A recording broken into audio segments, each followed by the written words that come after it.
Hello everyone, this is Cookies. I've got turn 78 of this game, and the game's not over yet. We can tell by looking at the bottom of the screen. So let's go ahead and dive into it. We get two messages, and I think we suspected that the game would not end this turn because a prophet got declared last turn, and two more thrones still needed to be claimed. Oh my god, someone burned down a lab. Oh, it's from Flames from the Sky. It does give you a message. If it had been one of the thrones, I would have been screwed. No, you don't need it. Oh, unless he's...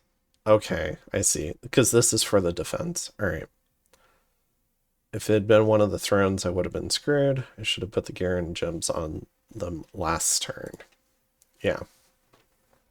So, Flames from the Sky, very good at burning labs. So even if you don't think the spell will kill a lot of stuff, sometimes it can be worth it to deprive a trapped army of access to a lab. So sometimes, that can be worth 30 fire gems occasionally. Yeah, I don't believe it's guaranteed though, but at least from my experience getting hit by it, it seems like a decent chance. Then our second message. This turn, there is a lot to say about this turn. So many different options to play for. Fatigue, battle wipes, almost too many options, and when in doubt, there is only one option, one choice. The reason we play Blood Nations. Horror bombs. Okay. So we've got a bunch of battles here. Let's go ahead and check out the first one. This is as budget a raid as it gets. This is probably trying to secure a retreat route. 3 Griffins and a Mound King against just a Mound King. Well done. All right. This might have been like a sieging commander.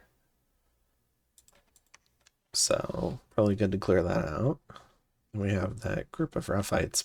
Here we have a bunch of Draconians. If they kill the leadership, because they've probably seen this group raiding for a bit.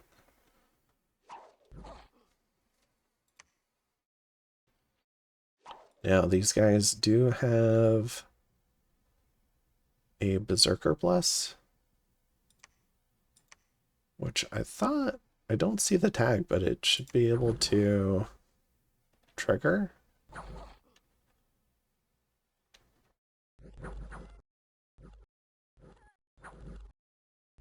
But it doesn't appear to be. Huh. Oh, because the pretender is dead. That must be why. All right. Then in Yellow Mountains. And this Fomorian army, if I remember, has no gems and no gear. Just a line of giants. We've got the retreat from Mekone after that defeat last turn.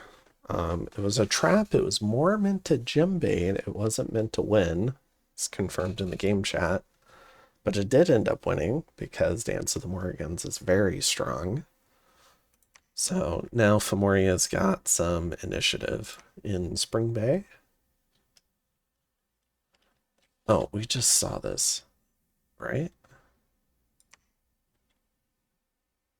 Oh, so I skipped it. All right. So we saw this. We've seen this now. And then in Fomoria, right? Yeah. Goodness. All right. Watching them out of order. It's confusing me. All right. So we've got a thug, Mekone thug here. But the Fomorian forces split up.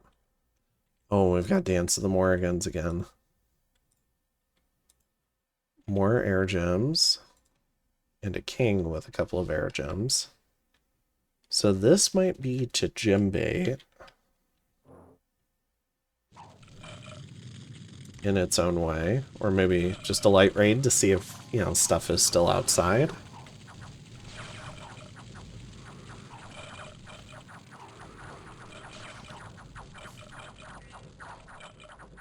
He's surrounded though now.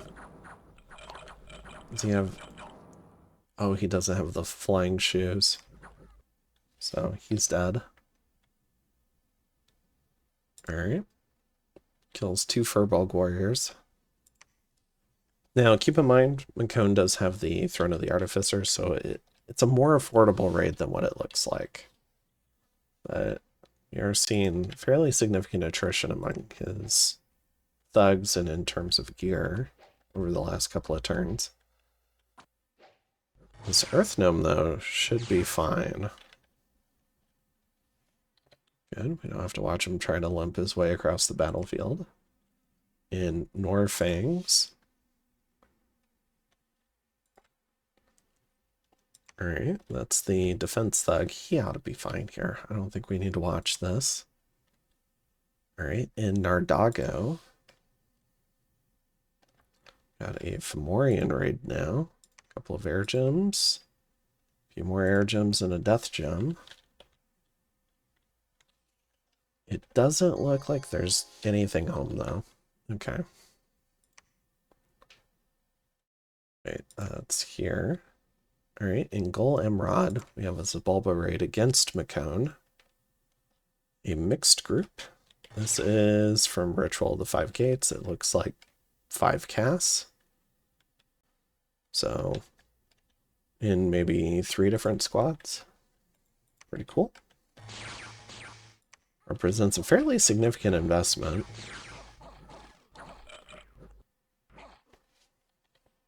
I think it's 33 blood each. So that would be 150 plus, what, 15? So like 165 blood, maybe, if I did that right.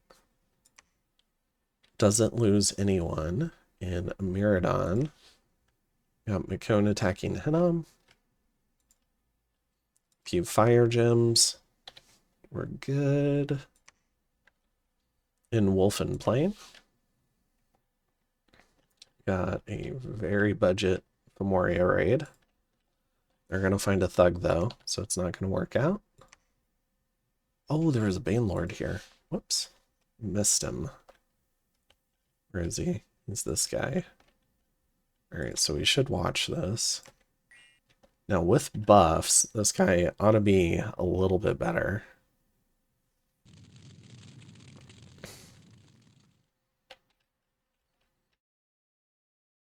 Let's see.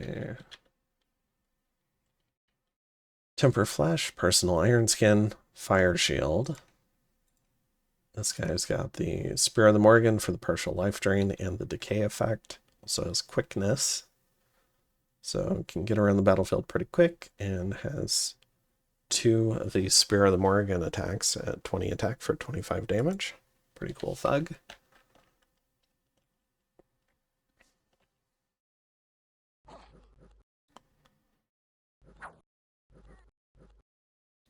Hits him a couple of times. Alright. Doesn't land the decay effect, but does end up routing this guy. Okay, I'm back. Sorry, I had to get some water. Let's see. Hit him for 6. So it wasn't a great chance, but it wasn't impossible. So it's 20 against 22.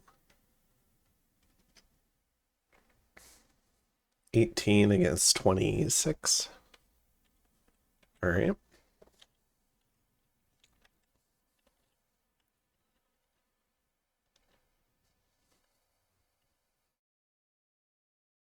Wonder if he was going to get one more hit in, but I don't think so. This guy's got Battle Fright now.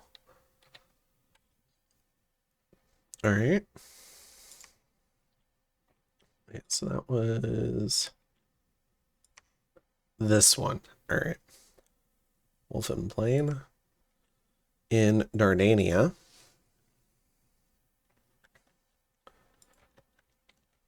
Let's see, we got a Halberd and Might guy. I think that ought to be enough to carry him in 2 hoplites.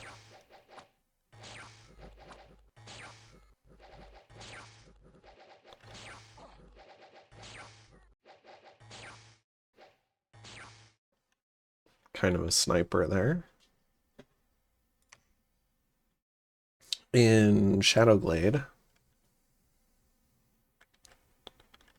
Another thug. This one's a pull march, sort of swiftness.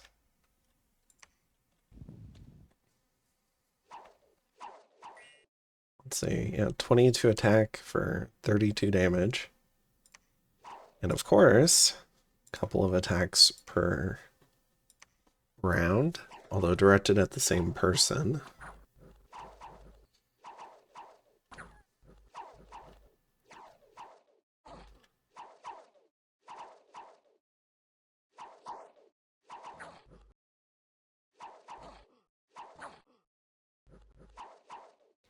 These small raids are pretty effective if there's no one home to counter raid.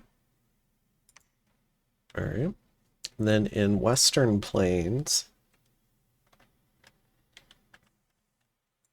got some jaguars, we got a bunch of griffins, a bunch of blood slaves.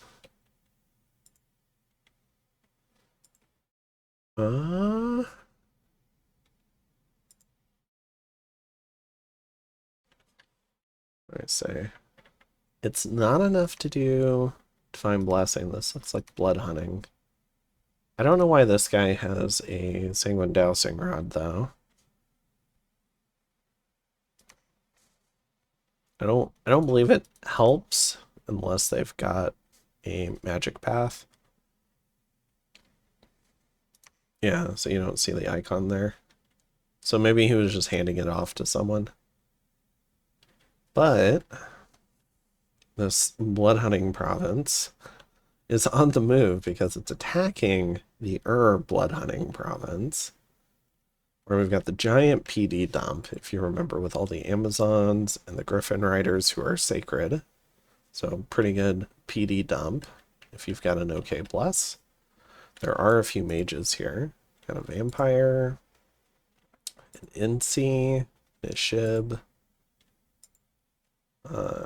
So we got a Bone Raider. That said, okay, so the vampire's got death gems, and this N2 has earth gems. So maybe we're looking at, I don't know what he would do with all the death gems. We'll have to see. Earth gems might be Marble Army. I think that would be pretty good. Life for life, good call.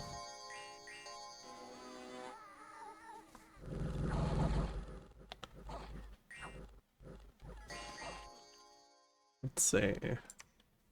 Earth power. So he's not quite ready yet. The Griffins land. Life for life comes out. And yeah, there we go. Marble Army is about to come out. So now these guys get 2 lives and they've got 16 protection.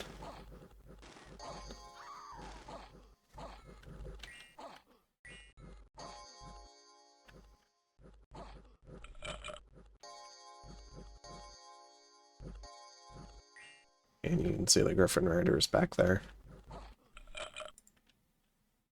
Now,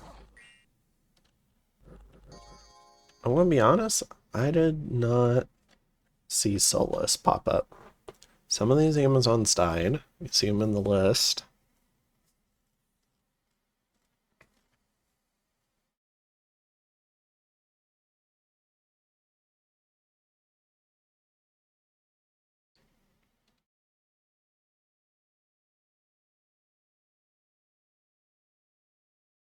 Do they show up as long dead? No, these are Xibalba troops. Never mind. Oh, no, here they are. Okay. So they did show up. I'm just blind. Alright. Cool. So that Xibalba raid bounces. Pretty badly, in fact. Mostly just gem burns. Then we've got Mekone attacking in Dragon Scale. Or pinging. Okay. So this guy is twice spawned. So he will get to see the script. It should not gem burn though.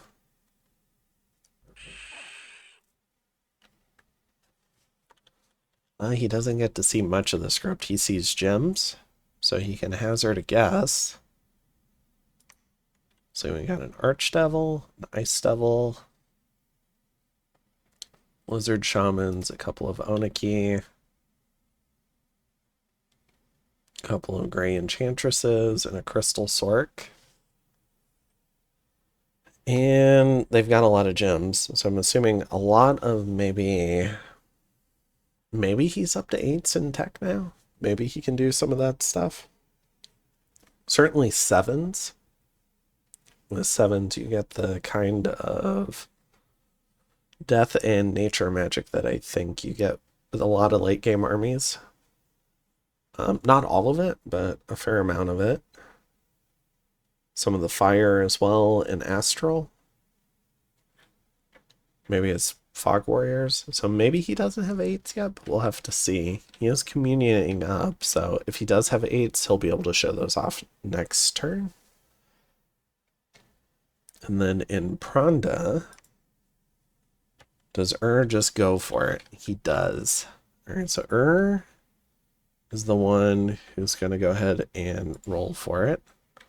Now, unless they kind of put it together that the prophet just got declared this turn, or last turn rather, then they wouldn't have any way of knowing that Xibalba couldn't claim both.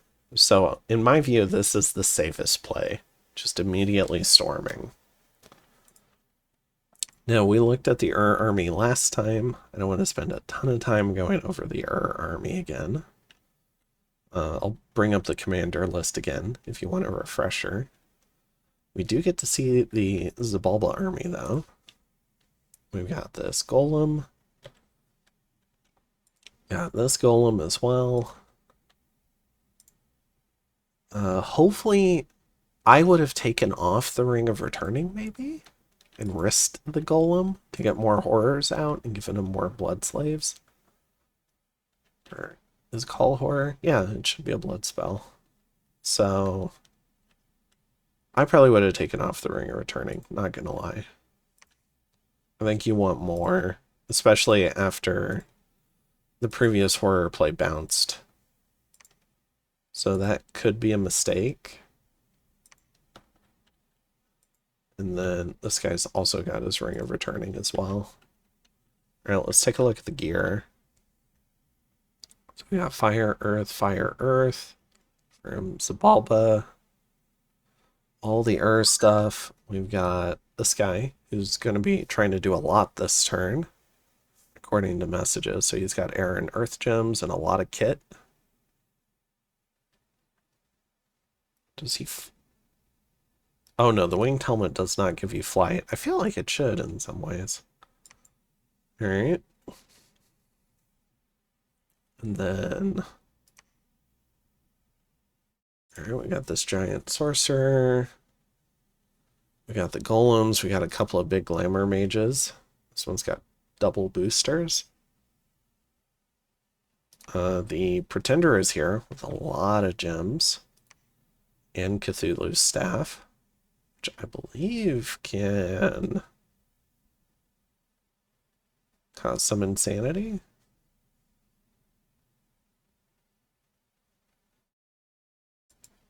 Oh, it transmutes the souls of those killed into frogs in its reanimator. Interesting. I thought it did something different. Okay.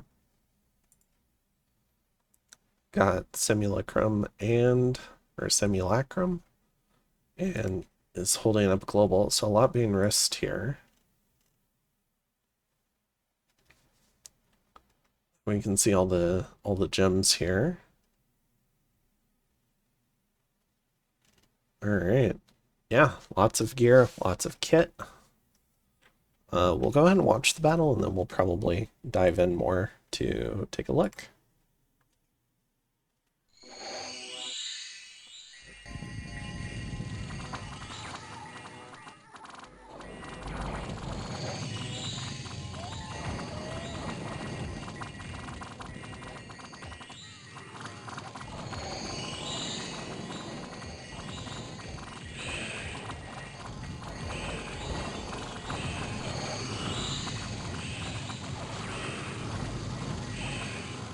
Alright, just really quick. We've got Storm, we've got Relief, Storm, Howl, Grip of Winter, Darkness, and Mist of Deception. I'm going to try and zoom in a little bit because we got the Darkness going. Alright.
Alright. Let's go ahead and take a look. So the Throne Rush is thwarted. Let's go ahead and take a look at what all everyone casts, if it's showing up in the logs. The logs do seem to do a bit of a weird reset a lot of the time. So let's see, we got Cold Resistant Warriors, Blindness, Gift of the First Soul, Curse of Stones, whatever. Just random. Yeah, something like resets the logs. It's probably a bug, but I'm not sure what causes it. So we might have to go back.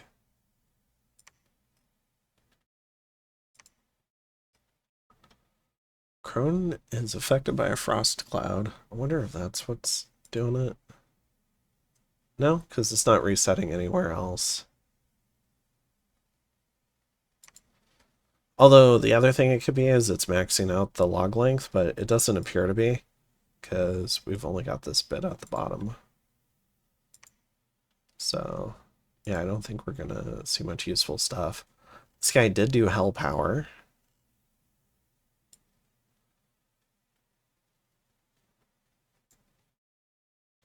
Alright. Let's go ahead and watch this again. Impronda. Okay, we'll just kind of scan the mages. So we got Life After Death. Bunch of Liquid Body. Summon Earth Power. Right, let's see if I can do it in a little bit smoother way. Summon Earth Power. Let's see. Quickening. We got a Sabbath setting up. Army of Shades, Divine Blessing. 2 Divine Blessings. Wasn't sure if there would be spam and disruptions and evocations. We've got Army region over here, Featherweight Army in case of earthquake, anti-magic here.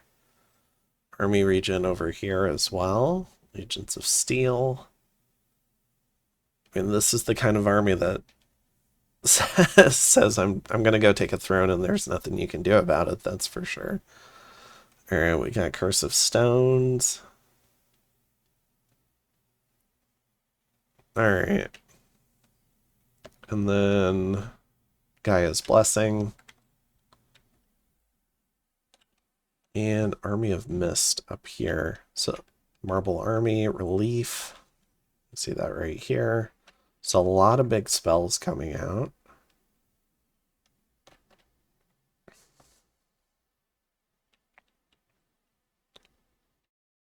Yeah, I think that's a lot of them for I guess like turn 0 casting. Over here we've got Rewrite Fate. Rewrite Fate.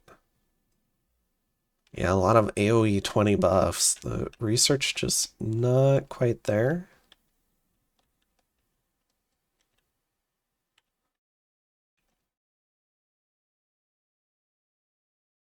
Yeah, I do wonder if maybe waiting to get on that very last throne until he had the Holy Threes ready to go, if that would have worked a little bit better. It did suck that he lost. I think he lost a prophet storming one of the forts, which is pretty sad. I don't, because that would have let him. Yeah, I think he needed that third Holy Three.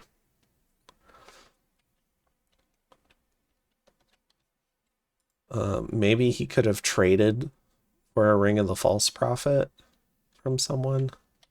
Although maybe no one would have traded it to him. Could have tried to run up construction to maybe forge it. Because what it's glamour and fire. He probably had enough glamour gems to empower to be able to forge it. That'd be another way to get a Holy Three. I do appreciate him not lying like crazy, telling people the game was already over so that people would like disconnect from the game, because that would be really terrible. Although not technically against the rules. So I do appreciate him doing that. All right. Cool. Let's see how the next turn goes. All right. Let's take another look. So a lot of cleansing water. We have Steel Slice Warriors coming out. Now with anti-magic and extra HP, these guys are going to be fairly resilient actually to Blood Vengeance. A lot of quickening on the Masushu, who, because they don't have trample, they will wade. They've also got the fear effect. They've got regen, an excellent unit for trying to run through Blood Vengeance. So we got some heal, a lot of Moss Body, Thunder Strikes, Poison Ward, Army of Shade still coming out, Steel Slice Warriors, and Curse of Stone still getting cast, or floating up across the screen. We got the anti-magic. Yeah, some of that stuff. We could probably wait another round or two. See what new spells float up.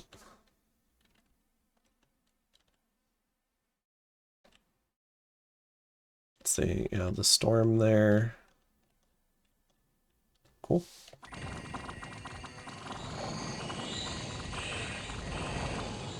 All right, so I think we've queued up enough that we can go take another look. We got Rush of Strength. That's a good one. Hell Power coming out for this guy. These Anzus are a big problem. We got Darkness coming out. Some Mists of Deception, Grip of Winter, Hell, Storm, Relief, Storm. Both sides putting up Storm.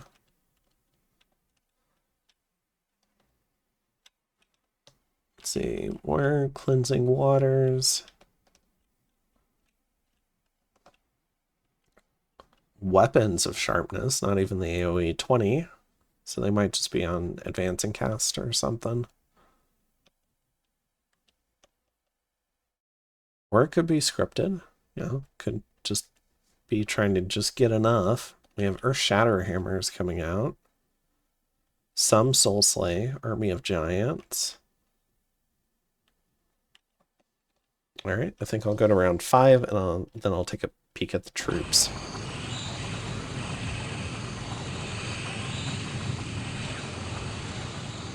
All right. So one of these fearsome Anzus, 102 hit points, 10 size 10. All these magic attacks, 2 breath attacks. They've got regen, they've got resist. Not cold res. Probably from the Marble Army. They do have Aerofend. They've got Blur. And let's see, there's the anti-magic. What was that? Rush of Strength, maybe? Combined with Army of Giants, so up at 28. So they hit like trucks. Attack skill is nerfed due to darkness. And protection got a boost for Marble Army. So you can kind of see everything there. Let's see, one of these standard little troops. So yeah, no like big. I mean, they've got the routing penalty. But yeah, like no battlefield wides coming out of Xibalba. So we'd probably have to take a look at maybe like one of these Ocelotls. So they're blessed. I mean, it's a big bless. It does a lot. But I think there's just so many army wides on the opposing side, and they've got Curse of Stones on them, that it's just too much. They do have +2 MR. Is that from the Bless? +1 is. And it's probably Drain, which is where the other piece of that puzzle comes in. What's that? Is that... Oh, we're in Magic 1? I don't know then.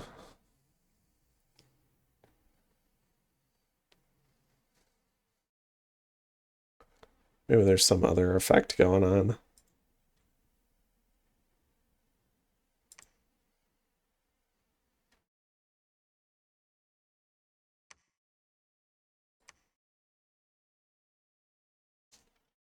But yeah, I mean, it was a better defense than what I thought Xibalba would be able to put in here. It's a shame that he wasn't able to bring all the other stuff that didn't travel via gateway. I don't think it would have made a difference, but it would have made for a more epic battle. Unless it was able to sneak in this turn. Which is possible. Yeah, it might have been able to magic phase in this turn.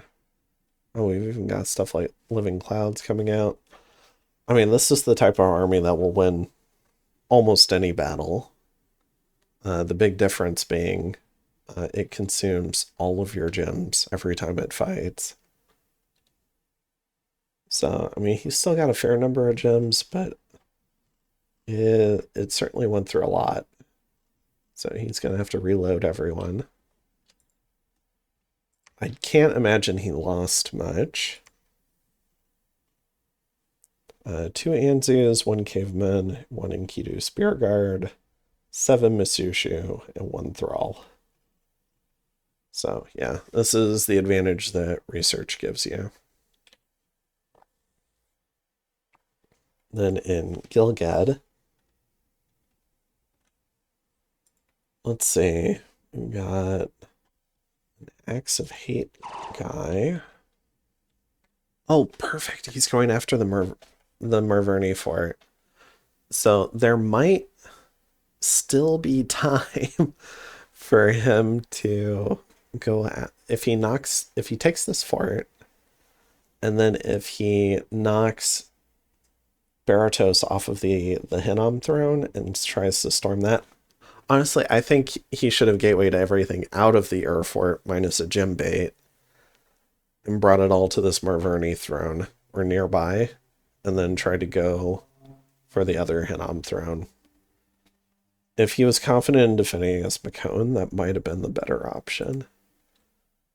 Alright, because now he just lost his Pretender, so he can only claim 1 throne a turn. Hopefully he claimed the other one so the Prophet can leave. He does have some gems here. He does have this really cool Archdevil with the Axes of Hate, Crown of the Titans, Boots of Quickness. So that's 4 Axe of Hate attacks per turn. So that'll chew right through SEs, fatigue them out super fast.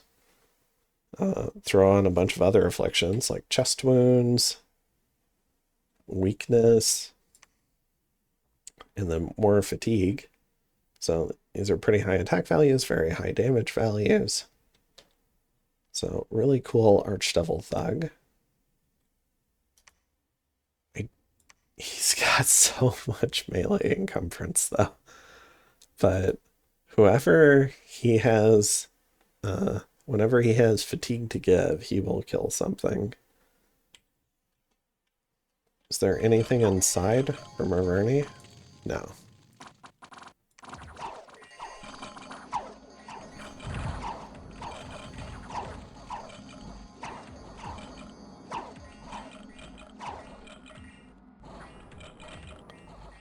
Alright.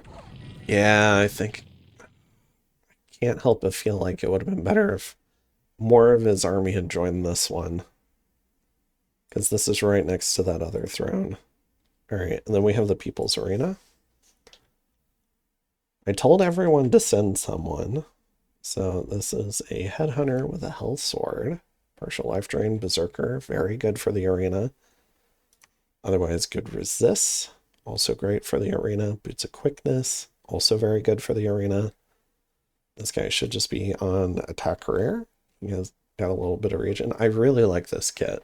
And at 52 hit points, he's kind of a monster. So regen's 5 per turn.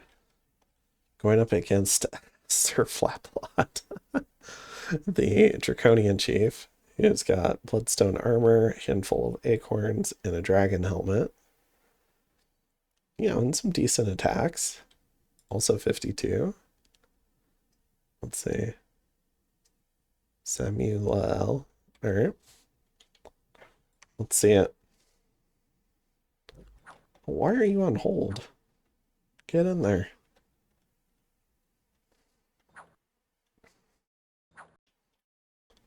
Alright, so wins that one. Next up, going up against a Batab with a Sword of Sharpness and a Singing Sword. Actually a fair amount of kit.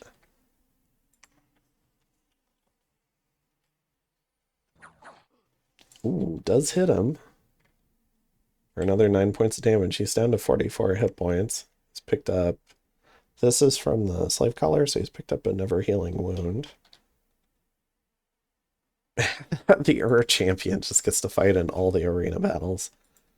Alright. And then we've got Enron the Melkart.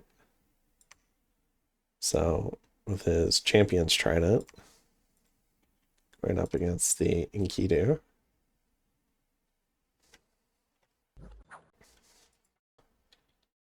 He does survive the first hit. I was a little bit worried he wouldn't because of the HP he lost in his previous fights.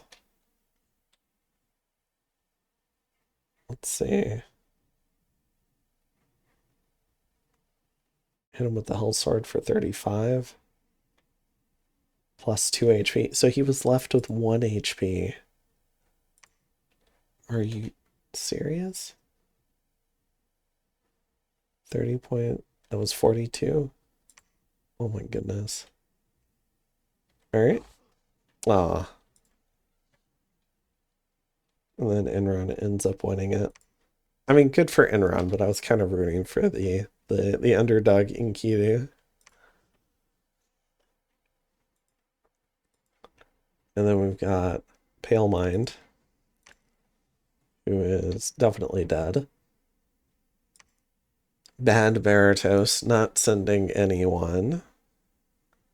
So the Melkart gets 361 gold and 28 fire gems.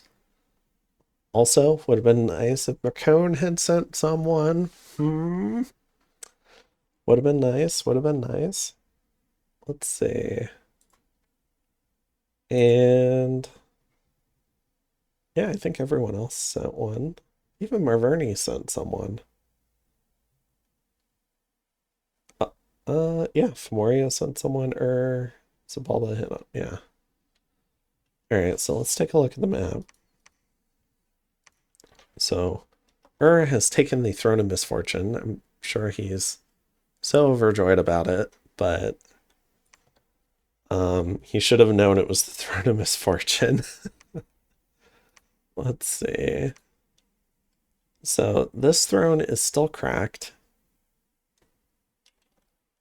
And then, okay, we've got a whole bunch of stuff coming out. Yeah, the underground has finally emptied. I feel like it probably should have emptied a few turns ago, but maybe it can help with the Mekone army if it doesn't get a seed, which it does look like there is some worry for that. And then we've got a larger Berytos army now on Sitha. So yeah, I do wonder if this whole army had evacuated. And Xibalba somewhat uniquely can evacuate forts pretty well. And he did have some warning because I guess there was the big army was sitting here. I think.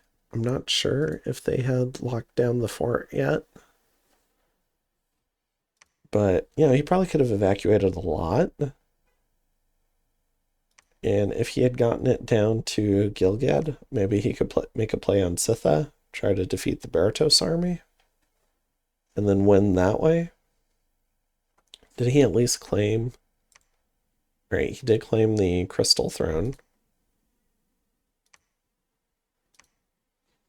Oh, which one is that?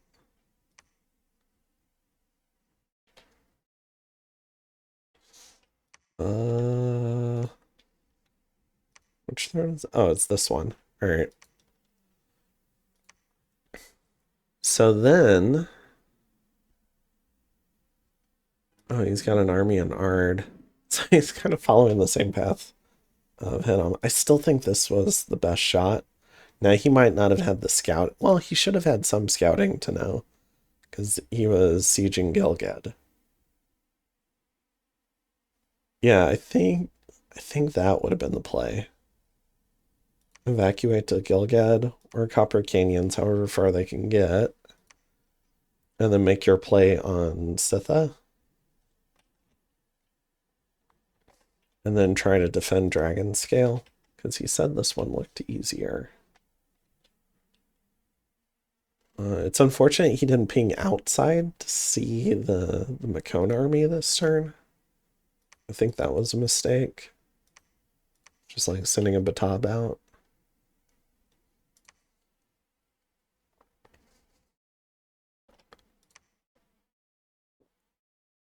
Otherwise, not raiding. It's pretty clear did not sign up for a broader war. He just signed up to stop the throne rush. Somewhat similar from Mekone, although Mekone probably won't like Golem being put under siege. So Mekone might start rallying more. Or he might move his Resting Heights army.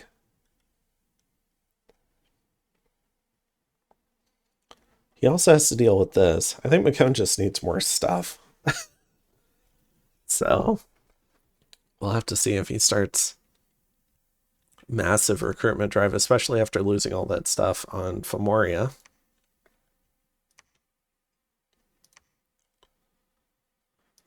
Looks like he kind of consolidated here. At least it seems like it. He's got 70 units here.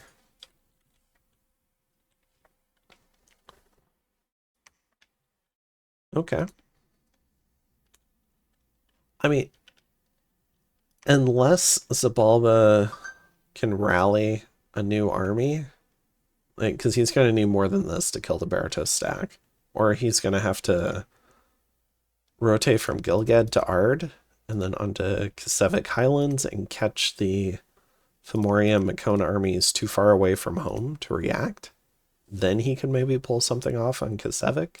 Because it's not a crazy fort. It's 1,000 though. So he's going to need more than just this.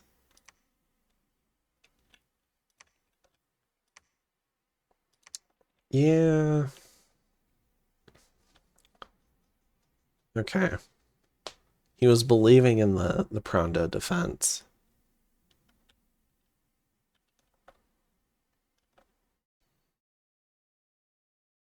Yeah, I'm not I'm not seeing it. So the Throne Rush might be averted. If the Throne Rush is averted, I think that puts in position 1. Berytos took a lot of attrition to Hinnom. Seems a little bit more active. Mekone has taken a lot of attrition recently against Fomoria. And then, yeah, and I know they've only got 2 thrones, but if they're willing to actually commit against one of these remaining neighbors, I think they can pretty rapidly, because they've cracked this fort as well. I think they need to pick a new war and just start getting it done. So I don't know if that's Berytos, where they've got a lot of troops on the border.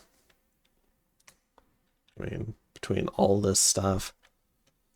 I don't know if that's Mekone, just because Mekone's stretched pretty thin.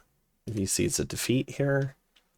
I don't know if that's Xibalba, because there's just not much left in the tank for Xibalba. So I think he can expand wherever he wants, but he does need to expand. And if he's somewhat quick about taking a whole bunch of territory, I think he'll start to spiral. And then he can start thinking about pushing for thrones himself. So let's go ahead and take a look at the graphs. So for provinces, we've got Xibalba, Mekone, and Berytos. For forts, we've got Xibalba, Mekone, and Berytos.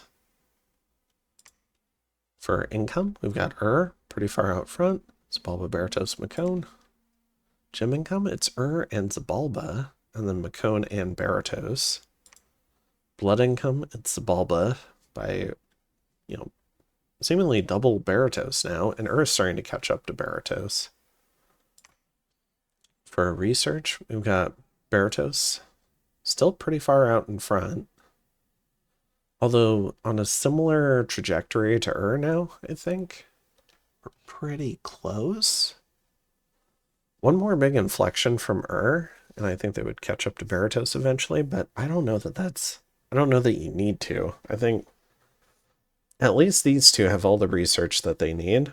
The bigger issue is probably mage diversity and actually casting the spells you've researched. And we saw do a great job of that. For Dominion, we've got Xibalba and and then everyone else has just kind of stayed flat all game. For army size, we've got followed by Xibalba, Berytos, and Mekone. And then we've got ascension points. So, a second very narrowly avoided throne rush.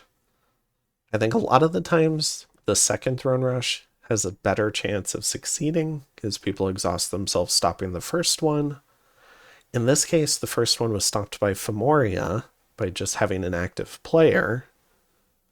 And so the lobby wasn't as exhausted. So when the second one happened, was ready to step up and block it. So, and if Mekone wins this next fight, then it's definitely toast. But there's still some potential here. If this stuff starts running southwest or southeast towards these concentrations down here, and maybe some of the stuff in this region makes its way over, I don't know, because he has to hold Sleepy Mountains too. But if he can somehow blitz onto Sitha, because Aussies move a lot faster and undead move a lot faster than other stuff, then maybe he can crack Sitha, or maybe he can get over to Kasevik and crack that, and maybe try to have a chance at storming one of these. My vote would have been on Sitha, so it's not completely over. But the imminent danger is past, because he doesn't have the next one cracked. So we'll see if the pressure stops from and maybe if goes to go fight someone else. That would be interesting if thought it was safe now and declared on Berytos, and Berytos pulled this army off of Sitha. And then maybe Xibalba moved on to Sitha and was able to sneak a win there, because this is only 500 wall integrity. So that's probably where I'd try to concentrate. Maybe pull all these units away from Ard. Ard doesn't matter. It doesn't help you win the game. Start trying to get them over to Gilgad. Try to pull these troops in. Get these flyers. And then maybe you can rendezvous in Copper Canyons and then do a strike onto Sitha. But I do think he needs to get over there. It's definitely the last shot. And then if that fails, I think the game feels like Ur's to lose. So we'll have to see what happens, and I will see you guys in the next one. Have a good one. Bye.